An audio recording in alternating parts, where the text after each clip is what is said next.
Matthew 16. And the Pharisees and Sadducees came to test him, and asked him to show them a sign from heaven.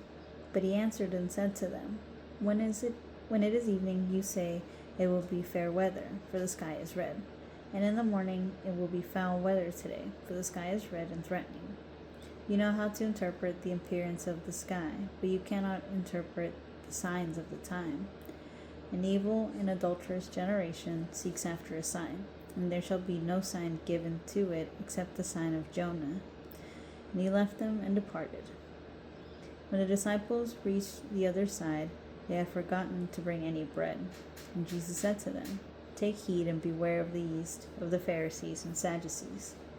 And they discussed this among themselves, saying, We did not bring any bread. And Jesus, aware of it, said, O you of little faith, why do you discuss among yourselves that you have no bread? Do you still not understand? Do you not remember the 5 loaves for the 5,000, and how many baskets you gathered, nor the 7 loaves of the 4,000, and how many baskets you took up?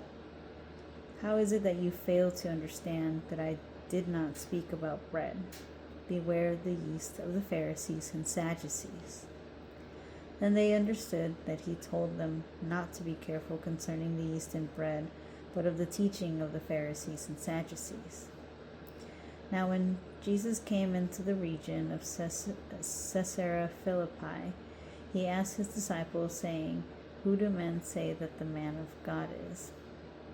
And they said, Some say John the Baptist, some Elijah, and others Jeremiah, or one of the prophets. And he said to them, But who do you say that I am?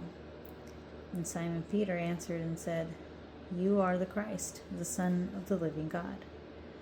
Jesus answered and said to him, Blessed are you, Simon Bar-Jonah, for flesh and blood has not revealed it to you, but my Father who is in heaven. And I also say to you, you are Peter, and upon this rock I will build my church, and the gates of the grave shall not prevail against it. I will give to you the keys of the kingdom of heaven.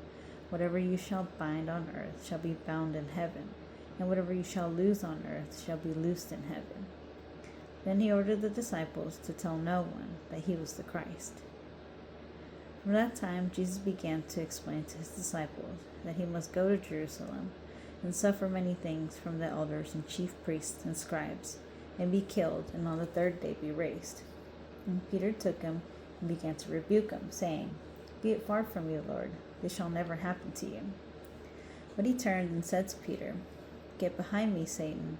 You are not a hindrance to me, for you are not setting your mind on the things of God, but on the things of man.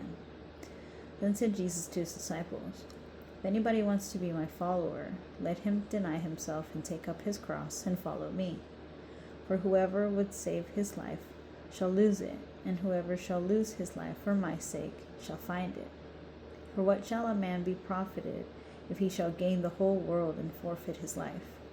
Or what shall a man give in exchange for his life? For the Son of Man shall come in the glory of his Father with his angels, and then shall he repay every man according to his deeds. Truly I say to you, there are some standing here will not taste death until they see the Son of Man coming in his kingdom.